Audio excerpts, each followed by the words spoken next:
Alright, this should be my final one. Um, I don't have that much time. I gotta get up out of here. Because as I said, I'm borrowing people's space.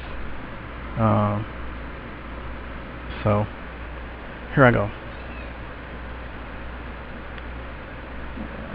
Like I said, I was a product of the state.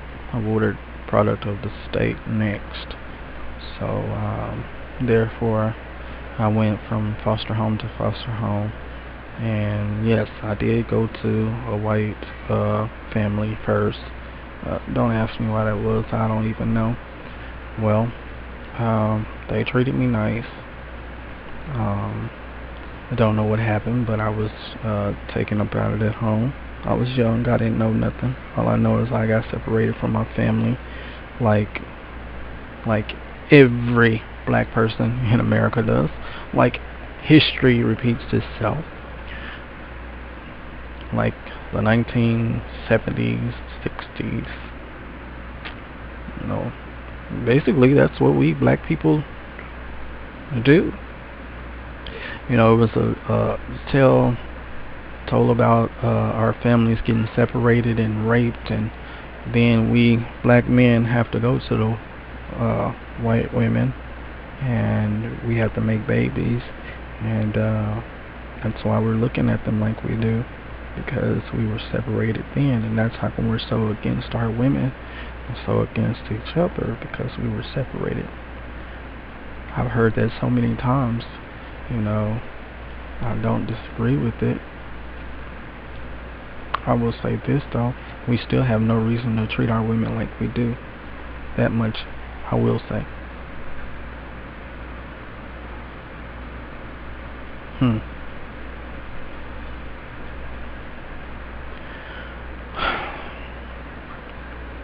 I was shifted to another foster home, where I spent plenty of time there, and I was treated okay at first. And this is the same foster home that decided to adopt me um, later on.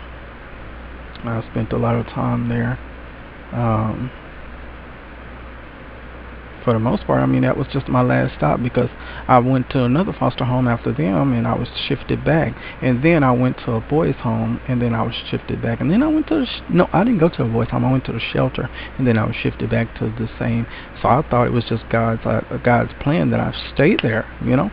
And needless to say, He had the plan all down packed. That's how I found Him. I found Him through hard times, and that's why I'm so strong in Him, through hard times. And basically me being by myself, feeling by myself, alone, can't talk to nobody. These are elderly people anyway. They're like in their 50s or whatever when they first adopted me. So now that they're in their 70s and 80s or whatever, you know, later on down the line, I know that they can't possibly understand nothing that I'm going through, because I mean, they're aged. And that's what I used to see. I'm a negatively charged and thoughtful person, so I always, you know, charge something to some type of aspect of something else. So I clearly just was like, well, they're old, that's why they're acting like they are. And that's true to the most part, but then it's also false flagging, because they don't have to act like the way they were acting. I was treated as if I was a second a stepchild or something like that. Now, since everybody's going to see this, I dare either, either, I dare anybody to come up and say that this is not true, because then I will pull a few names, such as Devonna Atkins, Lanisha and Devonna Atkins. Now, granted, Devonna Atkins has become saved and a Christian and all of this, but surely she knows the truth. So anyhow, as I was saying, so I was treated not the way I wanted to be treated, not the way I thought I should have been treated. So then I began to rebel, pull back, and you know, for the most part, I just knew I was alone from that moment on. From that moment on, that's how I felt by myself in life. couldn't even have a girlfriend. When I did start dating finally, even my girls turned on me.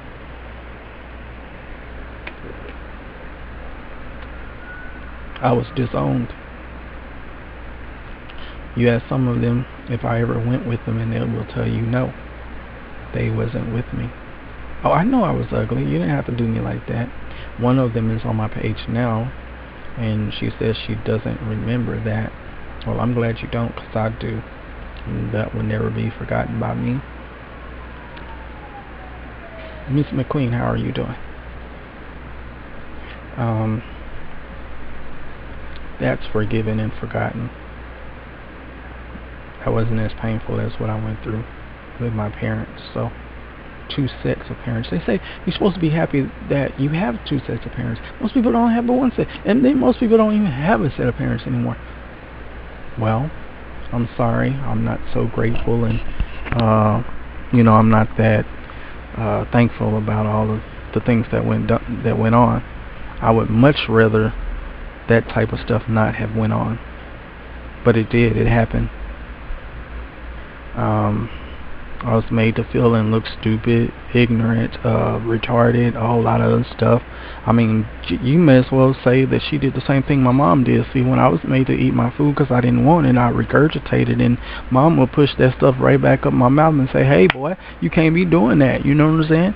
She whooped my ass afterwards. You can't be doing that. So here I am with this pile of crap in front of me being shoved into my mouth. My own... Really? What's the saying? And where they do that at? Yeah, bro.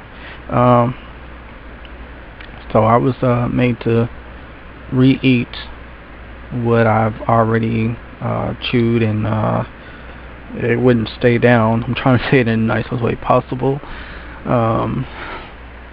So then when God bless, I'm trying not to name drop, but I keep on doing that by accident.